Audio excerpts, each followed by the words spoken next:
গ্রামে গ্রামে এই বার্তা রটে গেল ক্রমে, মৈত্র মশাই যাবেন সাগর সঙ্গমে। সব তীর্থ বারবার, গঙ্গাসাগর একবার, কারণ এতটাই দুর্গম ছিল। কতটা দুর্গম জায়গা যেখানে কেউ এসে পৌঁছতে পারবে না। অর্থাৎ কোনো স্থানে গেলে, কোনো তীর্থস্থানে বা কোনো ব্রত পালন হলে তার যদি মাহাত্ম্য না জানা যায় তাহলে হয়তো পূর্ণ লাভ হয় না। বন্ধুরা, শুভ সন্ধ্যা। আগামী 14 তারিখ থেকে শুরু হয়ে যাচ্ছে মকর সংক্রান্তির স্নান। মকর সংক্রান্তি মানে সূর্য রাশি থেকে মকর রাশিতে প্রবেশ করে, অর্থাৎ এই সময় যে সূর্যের বার্ষিক গতির একটা বিরাট পরিবর্তন হয়। এই উপলক্ষ করে মকর সংক্রান্তির স্নান যাত্রা ভারতবর্ষের বিভিন্ন জায়গায়, যেখানে হিন্দু ধর্মাবলম্বীরা আছেন তারা এটা পালন করে থাকেন। তার মধ্যে এছাড়াও আরো বিভিন্ন অনুষ্ঠান হয়ে থাকে, যেমন দক্ষিণ ভারতে চলছে পোঙ্গল উৎসব, আসামে একই সময়ে মাঘ বিহু, আমাদের এখানে যেটা মকর সংক্রান্তি হচ্ছে মকর সংক্রান্তি স্নান। তো ভারতবর্ষের বিভিন্ন জায়গায় বিভিন্ন সময় স্নানের মেলা হয়ে থাকে। আমরা জানি ভারতবর্ষ হচ্ছে ট্রপিক্যাল কান্ট্রি, এখানে সারা বছরই গরম থাকে। তো গরমের মধ্যে যেটা হয়, স্নান করলে শরীর পবিত্র হয় মনে হয়। তো তাছাড়াও শুধু এটা ভাবলেই চলবে না, এছাড়াও ঠান্ডার মধ্যেও এই স্নানের প্রচলন আছে। এছাড়া আমি যেটা দেখেছি, পৃথিবীর বিভিন্ন জায়গাতে এই স্নানটাকে নিয়ে বিভিন্ন ধরনের উৎসব পালন করা হয়। যেমন রাশিয়ার ওমিয়কন, ভারখাইনক্স, এই সমস্ত যে জায়গাগুলো আছে সাইবেরিয়া, সেখানে বিভিন্ন পরিবার তারা ক্যাম্পিং করে সেখানে ডিপ করে, সেই বরফ জলের মধ্যে তারা স্নান করে থাকে। এগুলো ধর্মীয় অনুষ্ঠানের মধ্যে অঙ্গ, এবং পৃথিবীর বিভিন্ন স্থানে খ্রিস্টানরা ব্যাপটাইজ করে, সেও জল সিঞ্চনের মাধ্যমে। এরকম বিভিন্ন জায়গায় স্নানের অনুষ্ঠান বা মেলা হয়ে থাকে। পৃথিবীর মধ্যে সবচেয়ে বড় দুটো স্নানের মেলা হয়, যেটা একটা হচ্ছে কুম্ভ মেলা, যেটা ত্রিবার্ষিক, অর্থাৎ 3 বছর পর পর ভারতবর্ষের 4 জায়গায়, এবং 12 বছর পরে মহাকুম্ভ মেলা অনুষ্ঠিত হয়ে থাকে। আর এই যে যেটা হচ্ছে সামবৎসর, প্রতি বৎসর হয়ে থাকে, সেটা হচ্ছে এই মকর সংক্রান্তির মেলা। বঙ্গোপসাগরে যেখানে হুগলি নদী বা ভাগীরথী এসে মিশেছে, সেইখানে সাগরদ্বীপ, এবং এই সাগরদ্বীপের মেলা। তো এই মেলা উপলক্ষে একটা কথা প্রচলিত আছে, সব তীর্থ বারবার, গঙ্গাসাগর একবার। যে গঙ্গাসাগরের যাত্রা এক সময় ছিল খুব দুর্গম, এক সময় না, এখনো তাই। একাধিক যান পরিবর্তন করে সেখানে যেতে হয়, এখনো নদীর জোয়ার ভাটার উপরে নির্ভর করতে হয়। ভেবে দেখুন, আজকের থেকে 100 বছর আগে পরাধীন ভারতবর্ষে যখন দেশের বিভিন্ন স্থান থেকে মানুষরা যেতেন, তখন তাদের কি কি হ্যাপা পোয়াতে হতো। নদীর নাব্যতার উপরে, জোয়ার এবং ভাটা স্রোতের উপরে নির্ভর করতে হবে। তারপরে দীর্ঘ পথ পাড়ি দিয়ে, সেই সময় যানবাহন বলতে একমাত্র নৌকা ছিল, নৌকায় করে যেতে হবে। এবার যখনই মোহনার দিকে যাচ্ছে, সেই নদীর জলও লবণাক্ত হয়ে যাচ্ছে। প্রয়োজনীয় জিনিস হচ্ছে মিষ্টি জল। নৌকার গলুয়ের মধ্যে, নৌকার ভেতরে, সেখানে মিষ্টি জল নিয়ে যাওয়া হতো। খাদ্যের প্রয়োজন, সেখানে কাষ্ঠ নিয়ে যাওয়া হতো, কাঠ, জ্বালানি কাঠ। আমরা দেখেছি বঙ্কিমচন্দ্রের কপালকুণ্ডলা, সেখানে সাগর সঙ্গমে নবকুমার যে পর্বতী আছে, সেখানে এই রকমই একটা পরিস্থিতি হয়। সেখানে আরেকটা পরিস্থিতি হয় কুজ্ঝটিকা, কুয়াশা, নদীর মধ্যে কুয়াশা, প্রচন্ড কুয়াশা হয়, এবং এই যে পর্বটা হয়, অর্থাৎ পৌষ এবং মাঘ মাসের মাঝখানে, এই সময় সবচেয়ে ঘন এবং তীব্র হয়। তো স্বাভাবিকভাবেই কুয়াশায় পথ হারিয়ে যাওয়ার ভয় থাকে, সেখানে থাকে জলদস্যুদের ভয়, জলদস্যুদের আক্রমণের ভয়। তারপরে যেটা বললাম যে একদল নৌকো, যেটা বহর, তার মধ্যে দিয়ে নৌকো যেত, সেখানে কপালকুণ্ডলায় আমরা দেখেছি নবকুমার সেই কাষ্ঠ আহরণ করতে যায় এবং তাকে ফেলে দিয়ে চলে যায়। এছাড়া আমরা বিভিন্ন সাহিত্য, পুরাণ, ভগবত পুরাণ, স্কন্দ পুরাণ, সেখানে সাগর যে স্নানের কথা সেখানে উল্লেখ আছে, এবং তৎসহ উল্লেখ আছে কপিল মুনির যে আশ্রম আছে, মানে অর্থাৎ এখানে যে সাগর মেলা যেটা বলছি, তো বারবার গঙ্গাসাগর একবার, কারণ এতটাই দুর্গম ছিল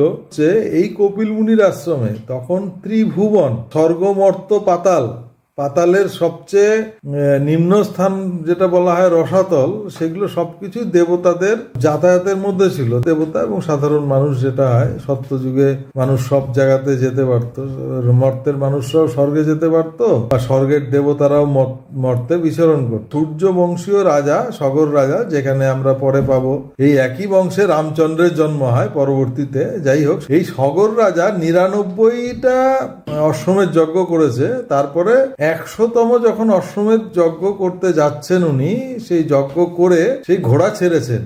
এই যজ্ঞ সফল হওয়ার পরে উনি ত্রিভুবনের রাজা হবেন, মানে শশাগরা পৃথিবীর অধীশ্বর তিনি হবেন, অর্থাৎ ইন্দ্রের থেকেও বেশি শক্তিধর তিনি হয়ে যাবেন। ইন্দ্র ঈর্ষান্বিত হলেন এবং তার অশ্বমেধ যজ্ঞের ঘোড়া তিনি আটকে দিলেন, এবং সেই ঘোড়াকে সাগর দ্বীপে কপিল মুনির আশ্রমের পেছনে এনে উনি বেঁধে রাখলেন। কতটা দুর্গম জায়গা, যেখানে কেউ এসে পৌঁছতে পারবে না। সেটা তো হয় না, কাহিনীর বিস্তার এভাবেই হয়। সেখানে সগর রাজের 2 স্ত্রী ছিলেন। 2 স্ত্রীর গর্ভে, এক স্ত্রীর গর্ভে অসমঞ্জস্য বলে একটি পুত্র হয়, এবং আরেক স্ত্রীর গর্ভে 60,000 পুত্র হয়। তো সেই 60,000 পুত্র তারা পিতার অশ্ব খুঁজতে খুঁজতে এসে সেই দুর্গম স্থানে, অর্থাৎ কপিল মুনির আশ্রমে এসে দেখেন যে সেই অশ্ব বাঁধা আছে। তো ওরা ভেবেই নিল যে কপিল মুনি এই অশ্বকে বেঁধে রেখেছে। তো বাইদি ভাই কপিল মুনির পরিচয় দিয়ে থাকি। এই কপিল মুনি বা ভগবান বিষ্ণুর একটি অংশ হিসেবে ধরা হয় স্কন্দ পুরাণ বা ভগবত পুরাণে। তো সেই কপিল মুনি, যিনি সাংখ্য যোগের প্রবক্তা হচ্ছেন কপিল মুনি, সেই কপিল মুনির আশ্রমের পেছনে বাঁধা আছে এই অশ্বমেধ যজ্ঞের অশ্ব। তো সেই 60,000 সন্তান সগর রাজের, তারা এসে এই বিষয়টা দেখলেন এবং তারা ভেবে নিলেন কপিল মুনির এটা কীর্তি। তো তারা ক্রোধে এতটাই ক্রোধান্বিত হয়ে গেলেন যে তাদের নিজেদের ক্রোধের আগুনে তারা নিজেরা ভস্মীভূত হয়ে গেলেন। আবার মতান্তরে এমন আছে যে তারা এমন হইচই চেঁচামেচি করা শুরু করেন, কপিল মুনির ধ্যান ভঙ্গ হয় এবং তার বা ক্রোধানলে সেই 60,000 সগর সন্তান ভস্মীভূত হন এবং সেই মাটিতে মিশে যান। সগর রাজের যে আরেক পুত্র, যে অসমঞ্জস্য, তার পুত্র অংশুমান, সে এসে তাদের যে পিতৃব্য, অর্থাৎ যে 60,000 পিতৃব্য, তাদের যে ওখানে মৃত্যু হয়েছে এবং সেটার কোনো সৎকার হয়নি, সে তাদের শ্রাদ্ধাদি সৎকার যেগুলো আছে ধর্মীয় অনুশাসন অনুযায়ী সেগুলো করার জন্য সেখানে আসেন এবং কপিল মুনিকে যথেষ্ট অনুনয় বিনয় করেন। কপিল মুনি তাদের প্রতি সদয় হন এবং বলেন যে ঠিক আছে, এইভাবে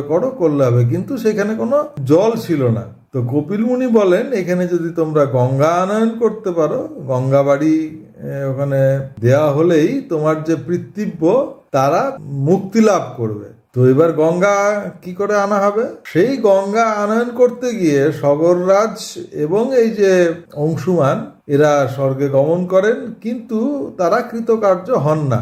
তারপরের যে জেনারেশন, অর্থাৎ দিলীপ, তিনিও এই গঙ্গা আনয়নের বিভিন্ন প্রক্রিয়া করতে করতে তিনি মারা যান। এবং দিলীপের 2জন স্ত্রী ছিলেন।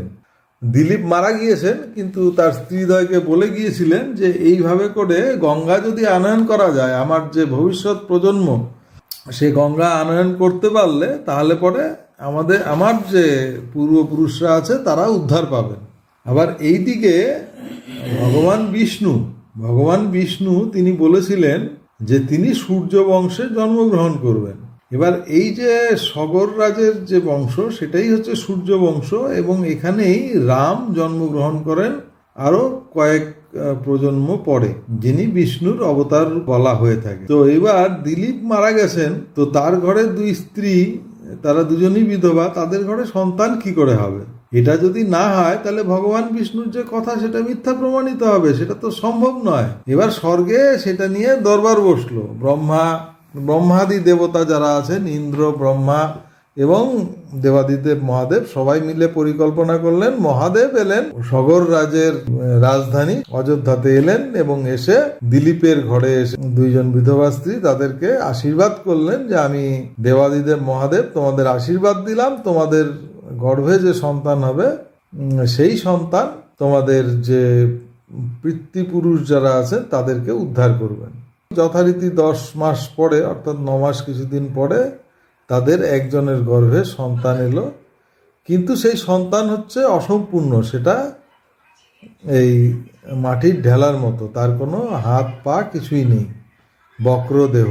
তো তাদের ভীষণ দুঃখ হলো, দীর্ঘদিন সেই সন্তান প্রতিপালন করেও তার কিছু দেহে বৃদ্ধি হচ্ছে না। তারা সেই সরজু নদীতে সেই সন্তানকে ফেলতে গেলেন। সেইখানে আবার ঋষি বৈশিষ্ট্য সে ধ্যান যোগে জানতে পারলেন যে এই দিলীপের ঘরের যে সন্তান, তাকে তার মাতারা নদীতে ফেলতে যাচ্ছে। তখন তিনি তাদের এসে বললেন যে তোমরা এই সন্তানকে ফেলো না, তোমরা বরঞ্চ একটা কাজ করো, রাস্তার পাশে কোথাও রেখে দাও কোনো মহাত্মা জ্ঞানীগুণী লোক, তাদের স্পর্শে তোমাদের সন্তান হয়তো সুস্থ হয়ে যেতেও পারে।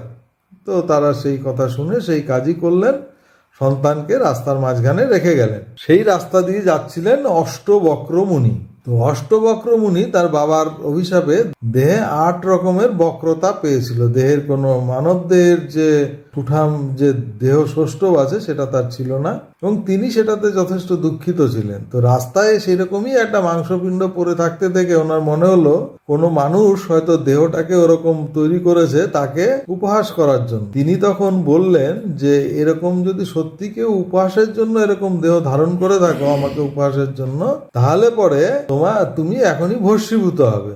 আর না হলে তুমি যদি সত্যি রোগগ্রস্ত রূপে এরকম হয়ে থাকো, তোমার দেহ এখনই, তোমার দেহ কান্তি স্বাভাবিক মানুষের মতন তুমি দেহ ধারণ করতে পারবে। সঙ্গে সঙ্গে সেখান থেকে এক সুন্দর রাজপুরুষের আবির্ভাব হলো সেই মাংসপিণ্ড থেকে, যিনি ভবিষ্যতে ভগীরথ হিসেবে পরিচিত হবেন। এবং তিনি প্রথমে স্বর্গে যাবেন, সেখানে ইন্দ্রকে অনুরোধ করবেন। ইন্দ্র অর্থাৎ পুরন্দর তার কাছে গেলেন, তিনি বললেন এটা একমাত্র পারবেন, সেটা হচ্ছে তুমি শিবের উপাসনা করো। তো 10,000 বছর উনি শিবের উপাসনা করলেন এবং শিব তুষ্ট হলেন। শিব তুষ্ট হয়ে বললেন যে এটা তো আমার কর্ম নয়, তুমি যাও বিষ্ণুর কাছে যাও। সে আবার 40 বছর বিষ্ণুর উপাসনা করলেন এবং বিষ্ণু তুষ্ট হলেন, কিন্তু বললেন, প্রথমে অস্বীকার করলেন যে না, আমার এই ব্যাপারে তো কিছু জানা নেই। তখন ভগীরথ বললেন যে না, আমি এরকমই জেনে এসেছি, একমাত্র আপনি পারেন আমার পিতৃব্য যাদের অসাধারণ মৃত্যু হয়েছে তাদের পুনরুদ্ধার করতে গঙ্গা বাড়ির প্রয়োজন, সেই জন্য আপনি এই সমস্যার সমাধান করতে পারেন। তখন বলছে ঠিক আছে চলো। উনি ব্রহ্মলোকে নিয়ে গেলেন, ব্রহ্মার কাছে নিয়ে গেলেন। ব্রহ্মার কাছে কি করলেন, সেখানে ব্রহ্মলোকের সমস্ত জল তিনি শোষণ করে নিলেন তার পূর্বেই। অর্থাৎ তার সেই যে গঙ্গাকে দেওয়ার বা কোনো রকম জল দেওয়ার তার ইচ্ছে ছিল না। যে গঙ্গার যে সৃষ্টি সেটা কিন্তু আবার বিষ্ণুর দেহের থেকেই হয়েছে, সেটা আবার আলাদা গল্প আছে মাঝখানে, এটা বলে না নিলে এটার অসম্পূর্ণ থেকে যাবে। অর্থাৎ কোনো একদিন দেবাদিদেব মহাদেব গোলকে গিয়েছিলেন, গিয়ে তিনি পঞ্চানন নামে পঞ্চমুখে বিষ্ণুর গুণগান করতে থাকেন, এবং সেই গুণগান করতে করতে বিষ্ণু এতটাই বিগলিত হন, তার দেহের সমস্ত অনুভূতি জল হিসেবে পায়ের নখ গড়িয়ে নিচে পড়ে যাচ্ছে। সেটা ব্রহ্মা কুমণ্ডলে ধারণ করে রেখেছিলেন। অর্থাৎ বিষ্ণুর দেহের থেকে গঙ্গার সৃষ্টি, তো সেই জল কুমণ্ডলে ধরা ছিল। তো যাই হোক, এটা আমি আগের কথা বললাম। তো যেই কথাটা বলছিলাম যে ভগীরথ বিষ্ণুর সাথে ব্রহ্মলোকে গেলেন, এবং ব্রহ্মা তখন কি করলেন, বিষ্ণুকে পদদক দিবেন, অর্থাৎ পা ধুইয়ে দেবেন। তো সেই পা ধোয়ার জল খুঁজতে গিয়ে কোনো জলই পেলেন না। তখন তার মনে হলো যে কুমণ্ডলে করে আমি তো বিষ্ণুর দেহ বিগলিত জল রেখেছিলাম, সেই জল উনি নিয়ে এলেন এবং সেটা দিয়ে পা ধুইয়ে দিলেন, তার নখ দিয়ে সেই জল পড়লো। সেই জল হচ্ছে গঙ্গা। তাকে আদেশ করলেন যে তুমি যাও, ভগীরথের সাথে যাও, মর্তে গিয়ে মর্তের মানুষ আছে তাদের তুমি উদ্ধার করো, তুমি হবে পতিত পাবনী গঙ্গা। অর্থাৎ যারা পতিত পাপী, তোমার স্পর্শে তাদের পাপস্খলন হবে, তারা মুক্ত হবে। তখন গঙ্গা বললেন যে সে তো সবই ঠিক আছে, কিন্তু প্রত্যেকের পাপ ধারণ করে আমি তো পাপী হয়ে যাব, আমার দেহ তো কলুষিত হবে, তাহলে আমার কি হবে? তখন বিষ্ণু তাকে আশীর্বাদ করলেন, যারা বৈষ্ণব আছেন বৈষ্ণবদের দেহে আমি বাস করি। বৈষ্ণবরা যখন গঙ্গা বাড়িতে স্নান করবে তখনই গঙ্গা বাড়ি আবার পরিশুদ্ধ হয়ে যাবে, পিউরিফাই হয়ে যাবে। এবার ব্রহ্মা ভগীরথকে একটি শঙ্খ দিলেন, আরেকটি রথ দিলেন, বললেন এই রথে করে তুমি যাবে শঙ্খ বাজাতে বাজাতে, আর পেছনে পেছনে গঙ্গা মর্তে নামবে। সেখানে আরেকটি প্রশ্ন আসলো যে গঙ্গা যে নামবে মর্তে তাকে ধারণ কে করবে? তো তাকে ধারণ করার মতন শক্তি কারণে সেখানে শিব তাকে ধারণ করলেন এবং শিবের জটাতে যথারীতি আবদ্ধ হয়ে গিয়েছিলেন গঙ্গা, সেটা অন্য কাহিনী। তারপরে সেখান থেকে মুক্ত হয়ে আরো অগ্রসর হলেন, সেখানে আবার জাহ্নু মুনির আশ্রমের তার যে সমস্ত যজ্ঞের ভবিষ্যৎ যেগুলো ছিল সেগুলো ভাসিয়ে নিয়ে চলে যাচ্ছিলেন। ক্রোধে ক্রোধান্বিত হয়ে জহ্নু মুনি গঙ্গাকে এক গন্ডুসে পান করে ফেললেন, তার স্তুতি করলেন ভগীরথ। তারপরে সে গঙ্গাকে তার জাহ্নু অথবা কান মতান্তরে সেখান দিয়ে বার করে দিলেন, মুখ দিয়ে বার করলেন না, তাহলে উচ্ছিষ্ট হয়ে যাবে, যার জন্য গঙ্গার আরেক নাম জাহ্নবী। এবং এই সমস্ত কর্ম করে অবশেষে এইখানে এই বঙ্গোপসাগরের যে সাগর তট অর্থাৎ সাগর দ্বীপ, এইখানে নিয়ে এলেন গঙ্গাকে, এবং গঙ্গা এসে সমুদ্রে মিলিত হলো এবং অগর রাজের 60,000 সন্তান সহ সমস্ত তাদের যে পুরুষ তাদের সবার মুক্তি হলো। এবং তার জন্য এই যে স্থান, এত পূর্ণ স্থান ভারতবর্ষের বিভিন্ন জায়গার থেকে, শুধু ভারতবর্ষ নয় পৃথিবীর বিভিন্ন জায়গার থেকে এখানে পার্শ্ববর্তী সমস্ত দেশের থেকে এখানে এই মকর সংক্রান্তি উপলক্ষে দান করতে আসেন, কপিল মুনির আশ্রম দর্শন করেন। তাছাড়াও সারা বছরই এখানে ট্যুরিজম পারপাসে লোক আসেন। তো এই পুরো বিষয়টা আমি বলার চেষ্টা করলাম। অর্থাৎ কোনো স্থানে গেলে, কোনো তীর্থস্থানে বা কোনো ব্রত পালন হলে তার যদি মাহাত্ম্য না জানা যায়, কেন এটা বিখ্যাত বা প্রসিদ্ধ, তাহলে হয়তো পূর্ণ লাভ হয় না। সেই তীর্থের বা সেই যে ব্রতের যে পুণ্য লাভের আশায় তো মানুষ সংসারীরা এই সমস্ত কাজ করে থাকেন, এটা হয় না। তো যাই হোক, এর মহত্ব কিন্তু এর থেকেও অনেক বেশি। আমি যদিও কোনো ধার্মিক আলোচনা এখানে করলাম না, আমার সমস্তই স্মৃতি নির্ভর, অর্থাৎ শুনে শুনে আমার শেখা। আমার ধর্ম বিষয়ক কোনো পুঁথির উপরে গভীরতা আমার নেই, আমার সেই জ্ঞানও নেই। আমি একদমই অজ্ঞান বা নির্জ্ঞান লোক, সমস্ত কিছু মুখে কানে শুনে শুনে শেখা। সেই শেখাটা আমার গল্পের মতন মনে হয়, সেই হিসাবেই আমি বললাম। আপনারা আপনাদের মতন করে আপনারা গ্রহণ করবেন। কোনো কিছু কনফিউশন হলে যে অথেন্টিক এই সম্বন্ধীয় বই আছে, ভগবত পুরাণ, স্কন্দ পুরাণ, রামায়ণ, এগুলো আপনারা দেখার চেষ্টা করবেন, সেখান থেকে আপনাদের সংশয় দূর করবেন, এটা আমার অনুরোধ থাকলো। তো যাই হোক, শুধুমাত্র পুরাণের কথা নয়, বর্তমান কালেও যে বিভিন্ন উপন্যাসিক, কবি, লেখক, বিখ্যাত বিদগ্ধ ভারতবর্ষের মধ্যে, তারাও এই বিষয়ে লিখেছেন। যেমন রবীন্দ্রনাথের দেবতার গ্রাস, গ্রামে গ্রামে এই বার্তা রটি গেল ক্রমে, মৈত্র মশাই যাবেন সাগর সঙ্গমে। তারপরে বঙ্কিমচন্দ্রের লেখা কপাল কুণ্ডলা, সাগর সঙ্গমে নবকুমার, এরকম অজস্র কাহিনী আমরা পাবো উপন্যাস বিখ্যাত।